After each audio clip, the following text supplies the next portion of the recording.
Tonight on the Final Play. You might see that on the Final Play on Fox. Bridgewater's black and gold win their third straight game by passing all over the Buccaneers. We've got reaction and analysis coming up. Well, it's definitely a complete victory, and at the end of the day, there's still things to be able to clean up. Plus, LSU and Tulane each put 42 points on the board, while the Pelicans put the league on notice with a packed house for a practice full of highlights and high notes.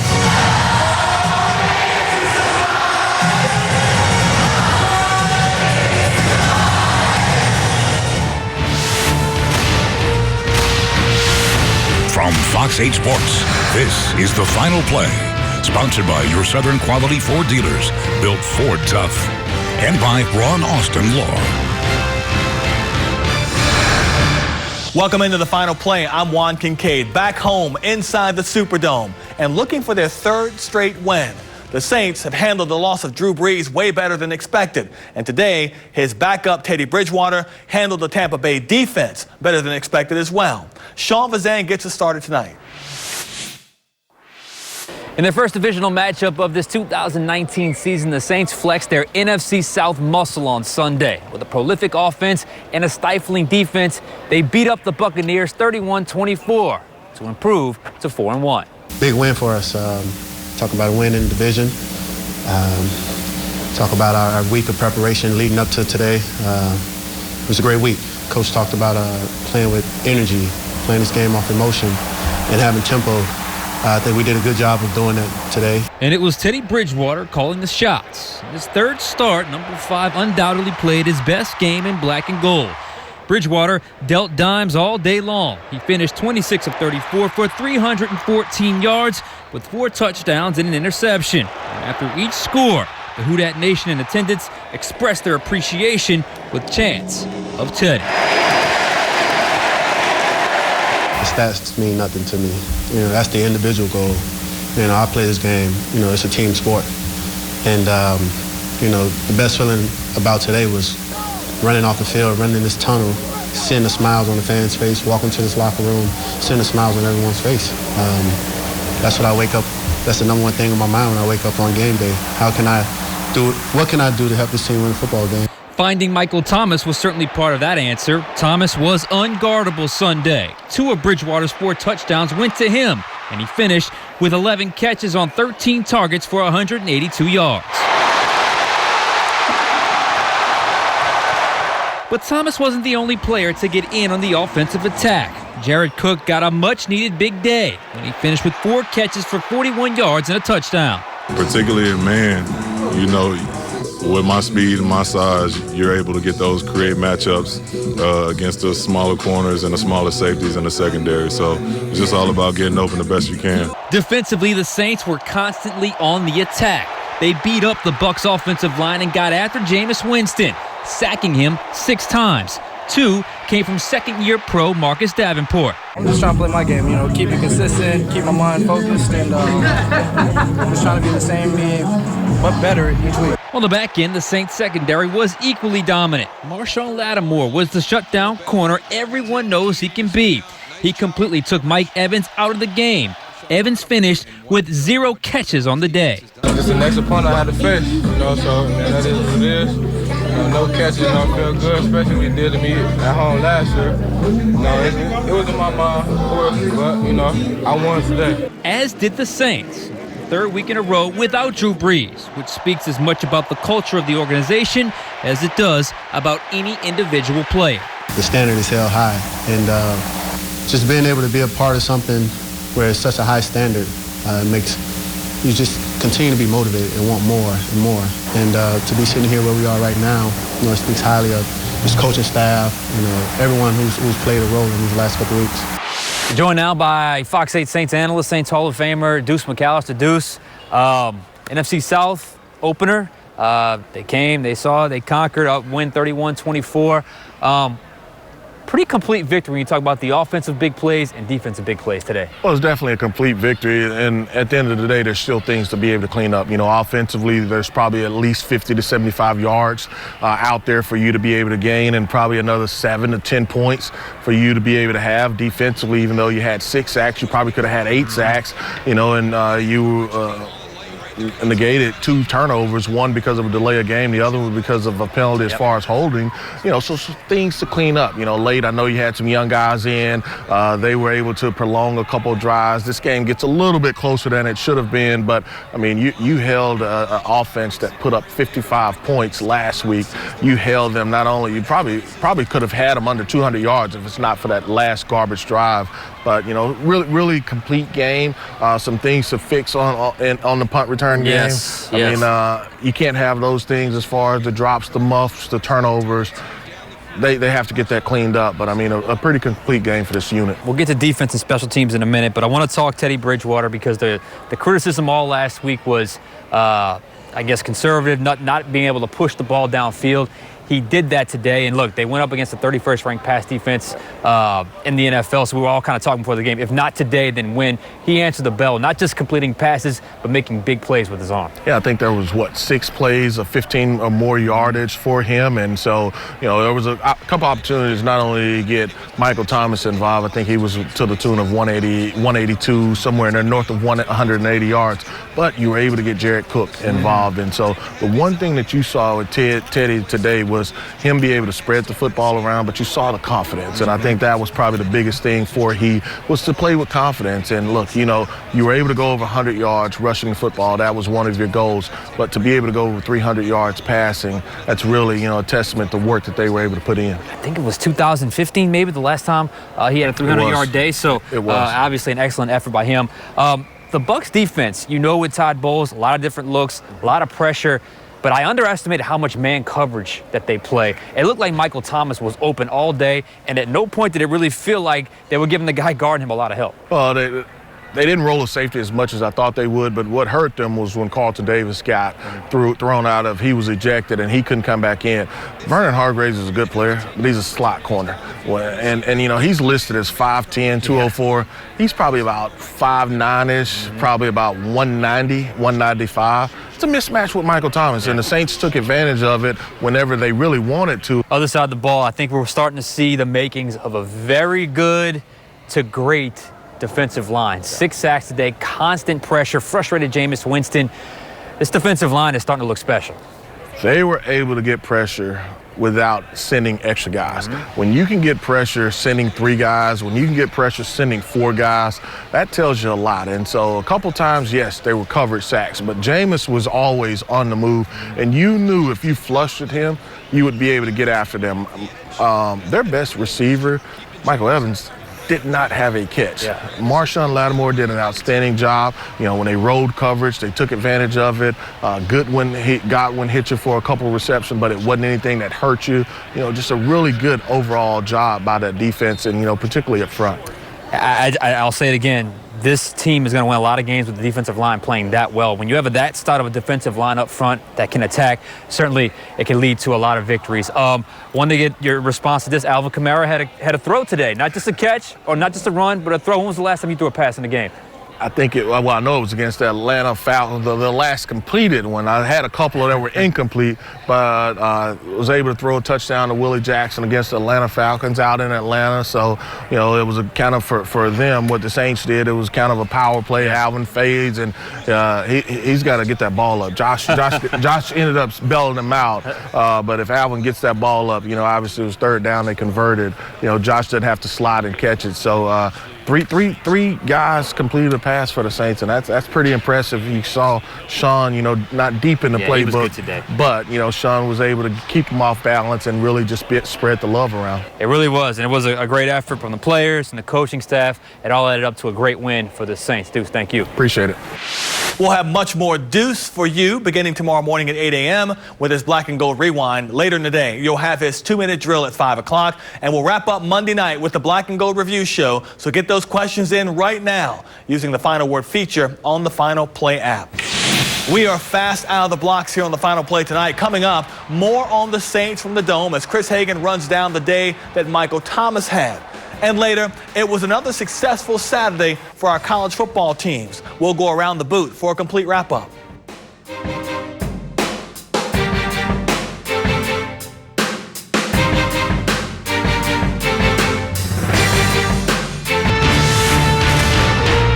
You're watching the Final Play. We were all reminded again today that it doesn't matter how ready you think you are to slow down Michael Thomas. It's nearly impossible, especially when he's determined like he was against the Bucs today. Chris Hagan has more from the Dome. The Saints understand that every single week in the NFL is a different challenge, and they've adjusted well each game. Where the Cowboys secondary opted to keep everything in front of them, the Bucs proved to be more vulnerable to bigger plays, which played into the always open hands of Michael Thomas with 11 catches on 13 targets. We focus on it throughout the week of preparation. We know this team's counting on us. We know the defense is counting on us. We know this organization's counting on us to make these plays and to move the chain. So we lock in week and week out no matter who's behind center. We knew coming into this game that we were going to have an opportunity to be more aggressive. And Coach Payton, Pete, Joe, all those guys do a great job of, preparing us all weekend. For us, when we get the game plan, we see, okay, this play is up. Hey, we want to hit the shot right here. We go into the game with that aggressive mindset, and that was what was clicking for us today. And while it's talent on the field that has the most to do with the Teddy to Thomas connection, Bridgewater says it's also the mentality that number 13 brings to the game every week that makes him such a great target. You don't have to say a word to me. I know, it's that nonverbal communication that I can thrive off and that he thrives off. So when you're in the huddle, you're calling the play, and you're looking the guys in their eyes, and Mike's eyes just lights up. You know that he's locked in, and is confident of the quarterback. Thomas's 182 yards are the second most of his career, eclipsing the 180 that he had against the Bucs last year. Proof that no matter which quarterback is in the game, he's the go-to guy in all situations. I want him to be comfortable to sit back there and be able to throw the ball to me without, taking any hits or making any wrong reads. I just want to be a safety blanket, and then when other guys make plays, I'm really excited for them too. The ultimate name of the game is moving these chains and scoring points. Reporting on the Saints, I'm Chris Hagan for the Final Play. Up next on the Final Play, we'll bring on the college kids. LSU continues to roll. Tulane showed that they have more than a few good men against Army, and we'll dip our toes into the Southland Conference pool. That's all coming up on the Final Play. And for more Saints talk, check out episode number 81 of the Fox 8 Overtime podcast. The Saints-Bucks recap is on there for you right now. If you want more LSU and Tulane talk, episode number 80 is where you want to go. You can find our podcast on fox8live.com, the Final Play and Tiger Huddle app, and wherever you listen to your podcasts.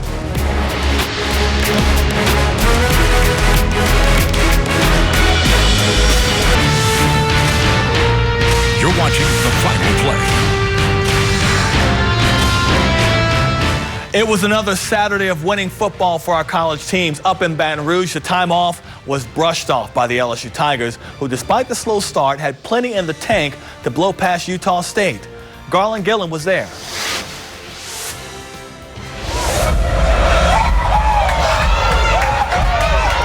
There was a rumor that LSU didn't like playing at 11 a.m. at home. Well, they didn't show it on the field. Joe Burrow accounted for 6 touchdowns total, 5 through the air.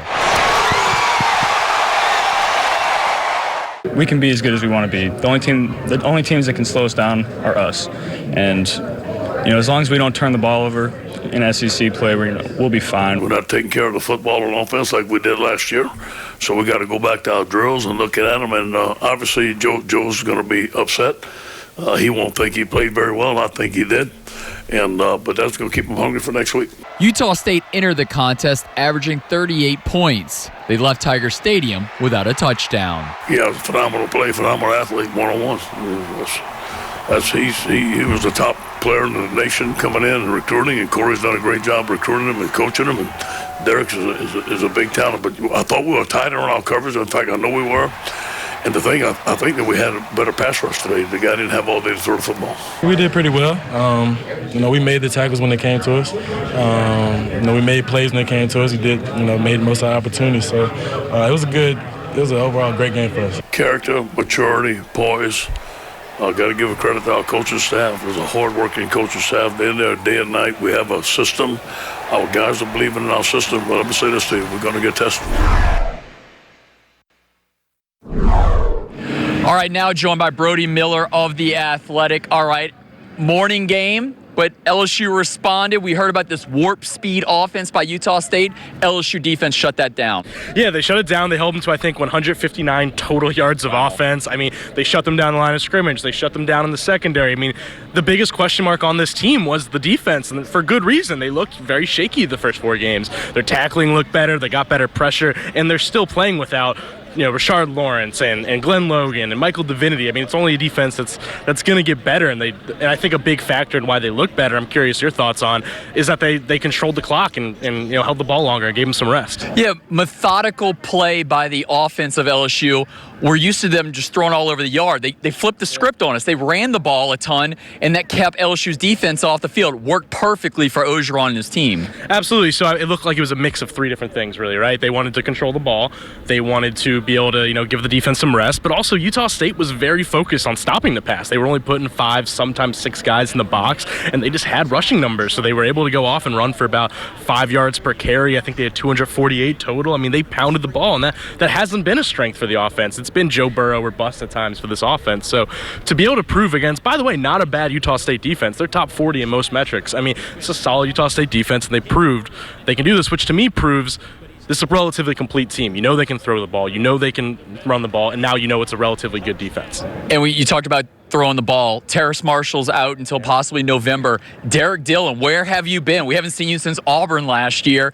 Tore it up today. He was a captain, and he showed out today for LSU. Yeah, Derek Dillon's one of those guys that they've always, for the past 2 or 3 years, been trying to find the right spot for, because he is so fast, and he does have ability to make plays, especially in this kind of offense. But he's always, he gets hurt at the wrong time, or this guy jumps ahead of him because he looks so good. He just hasn't been able to catch a break. So he really did make the most of this performance, and yeah, that just shows the depth of this receiving core. Their 5th or 6th guy is better than most teams' 2nd or 3rd. Brody Miller for The Athletic. Thanks, bud. And here is this week's AP Top 25 poll. The top 6 first up. Alabama 1 still, Clemson 2, Ohio State 3rd, Georgia coming in tied for 3rd as well. LSU at number 5, but they get 2 first-place votes. The Tigers are 5-0. Oklahoma is number 6. On the notables ranking, you find Florida, LSU's next opponent. They're number 7 at 6-0. Auburn at 5-1. That loss coming to the Gators. They dropped to 12. SMU number 21. Memphis 23rd. Texas A&M 24th. Cincinnati 25th. And there are the Tulane Green Wave in at number 29 with a 4-1 record. Speaking of the Tulane Green Wave, they will run the ball down your throat if you let them. And even if you try and stop them, Willie Fritz's ground game continues to be one of the most lethal in the country. Against Army on Saturday, the Wave churned out 300 yards on the ground. 3rd time they've done that this season. They had 575 total offensive yards, and they had scoring drives of 82, 84, and 90 yards in the 42-33 win, which snapped the Black Knights' 15-game home winning streak. It's real fun, when your team can look at you and say, we need a play, and they come to you for it, that's the type of respect that you want from your teammates, so that they know that they can always count on you, to make a play. Down in Thibodaux, it was finally a home opener for the Nichols Colonels as they faced Central Arkansas, and the day belonged to former Rummel Raider quarterback Chase Forcade. 327 yards passing, a couple of scores in a 34-14 win. One of those throws also put him over 10,000 yards passing for his career, becoming just the 7th player in Southland Conference history to get more than 10,000 yards passing total. It was a solid performance for the Colonels, who received their 2018 Southland Conference championship rings on that Saturday. Also in the Southland, the Southeastern Lions lost a tough one late to McNeese State on the road. Cowboys quarterback and Mandeville High product Cody Orgeron found Trevor Begay for a 33-yard go-ahead touchdown with 2:21 remaining to help the Cowboys win 38-34. Lions QB Chason Virgil topped 300 yards passing for the 4th consecutive game, but McNeese's offense was efficient with 473 total offensive yards. It was the Lions' first Southland Conference loss this season. So as we turn the page on the schedule, everyone gets back to work again next weekend with Tulane on the field, a home field, by the way, at Ullman, facing UConn at 2:45. Nichols at home as well, continuing that home stand against Northwestern State. Southeastern will welcome Incarnate Word to Hammond, and the big one is Saturday night in Baton Rouge, Florida, coming to town for a 7 o'clock kickoff. Coming up, we'll talk prep football and our Player of the Week nominees. And it was a Pelicans practice unlike any we've ever seen before.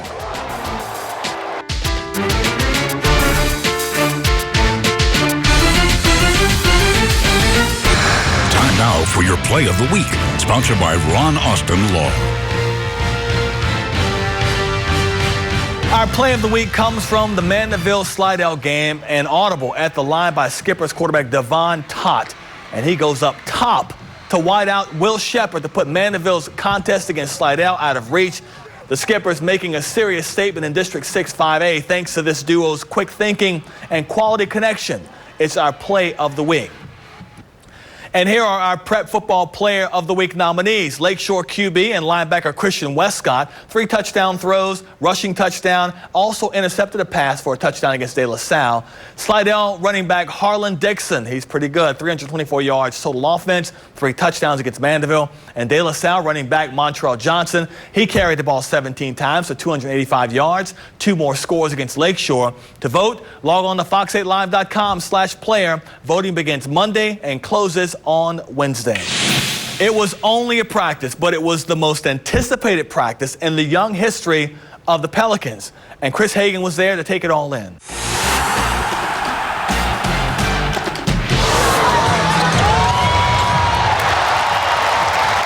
It only took a few plays of the Pelicans' open practice to see that they have an unselfish team. From the alley-oops thrown to the extra passes being made to find the open shooter, they're on the right track with only a few days of training camp in the books. They like sharing the ball. They like making each other better.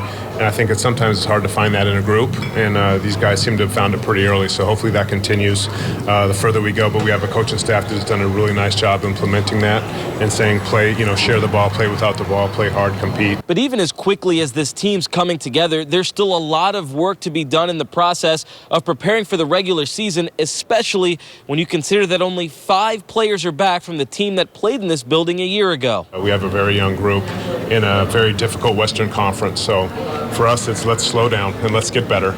It's going to be a tough road. It's going to be a tough season. We play a lot of good teams early, so can't be enough teaching before the start of the season. It's been a stop and go process. You're going and then you're stopping, having to analyze the situation. But I'm enjoying it. I'm learning a lot of new stuff that I didn't know about the NBA game. And while Zion does indeed have a lot to learn, Saturday night was the beginning of proving that physically he's already on another level, even when compared to some of his veteran NBA counterparts. Reporting on the Pelicans, I'm Chris Hagan for the Final Play. And that's our show for tonight. For all of us here at Fox 8, I'm Juan Kincaid. We hope you'll join us again next Sunday night for the Final Play. From Fox 8 Sports, this has been the Final Play. Sponsored by your Southern Quality Ford dealers, built Ford tough. And by Ron Austin Law.